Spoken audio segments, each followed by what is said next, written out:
Dear students, good morning. Dear students, हम class 10th में हिंदी व्याकरण में खंड खा व्यवहारिक व्याकरण में फर्स्ट चैप्टर है जिसका नाम है रचना के आधार पर वाक्य भेद पढ़ेंगे। इस चैप्टर में मैं आपको पढ़ाऊंगा कि वाक्य किसे कहते हैं, वाक्य के कितने भेद होते हैं तथा वाक्य किस तरह से परिवर्तित किए जाते हैं।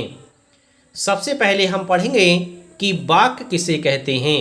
डियर स्टूडेंट्स, यह चैप्टर बहुत ही महत्वपूर्ण है, इसलिए आप इसे ध्यान से पढ़ें। वाक्य व्याकरणिक नियमों के अनुरूप शब्दों के व्यवस्थित एवं सार्थक समूह वाक्य कहलाता है। कहने का तात्पर्य यह है कि जो व्याकरण के नियमों के अनुसार व्यवस्थित एवं सार्थक समूह होते हैं वे सब वाक्य कहलाते हैं। जिन्हें हम व्याकरण नियमों के अनुसार व्यवस्थित एवं सार्थक रूप प्रदान करें ऐसे वाक्य कहलाते हैं। वाक्य शब्दों की व्याकरणिक एवं सार्थक प्रस्तुति है। वाक्य ही शब्दों की व्याकरण रूप से सार्थक प्रस्तुति करते हैं। वाक्य ही शब्दों की व्याकरण नियमों के अनुसार सार्थक रूप हैं। जैसे हम कह सकते हैं, परिश्रमी व्यक्ति अवश्य सफल होता है। यह एक वाक्य बना हुआ है क्योंकि इसमें शब्द व्यवस्थित रूप से बनाए गए हैं, व्यवस्थित रूप से प्रयोग किए गए हैं और यह व्याकरणिक नियमों के अनुसार प्रयोग किए गए हैं। जैसे परिश्रमी व्यक्ति अवश्य सफल होता। यदि इन वाक्यों को उलट पुलट कर दिया जाता है, जैसे हम कहते अवश्य व्यक्ति परिश्रमी होता सफल, तो यह व्याकरण नियमों के अनुसार शब्द नहीं बने होते, इसलिए इन्हें वाक्य नहीं कहा जाता। वाक्य हम उन्हीं को कहते हैं जो व्याकरण नियमों के अनुसार व्यवस्थित रूप से सार्थक रूप प्रदान कर रहे हों। सार्थक, सा माने सहित, अर्थक माने अर्थ, अर्थ सहित, जिसमें अर्थ युक्त हो, ऐसे सार्थक समूह वाक्य कहलाता है।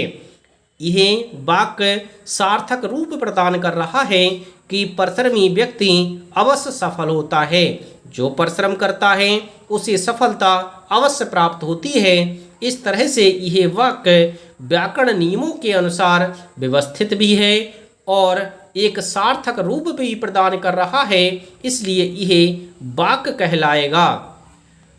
दूसरा उदाहरण है, मंजरी का मधुर गीत सुनकर श्रोता झूम उठे।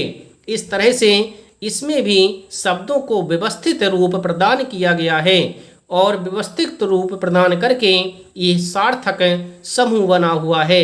जैसे मंजरी का मधुर गीत सुनकर श्रोता झूम उठे। इस तरह से आपने अभी समझा कि वाक्य किसे कहते हैं। वाक्य व्याकरणिक नियमों के अनुरूप शब्दों का व्यवस्थित एवं सार्थक समूह ही वाक्य कहलाता है। अब हम पढ़ेंगे कि रचना के आधार पर वाक्य के कौन कौन से भेद हैं।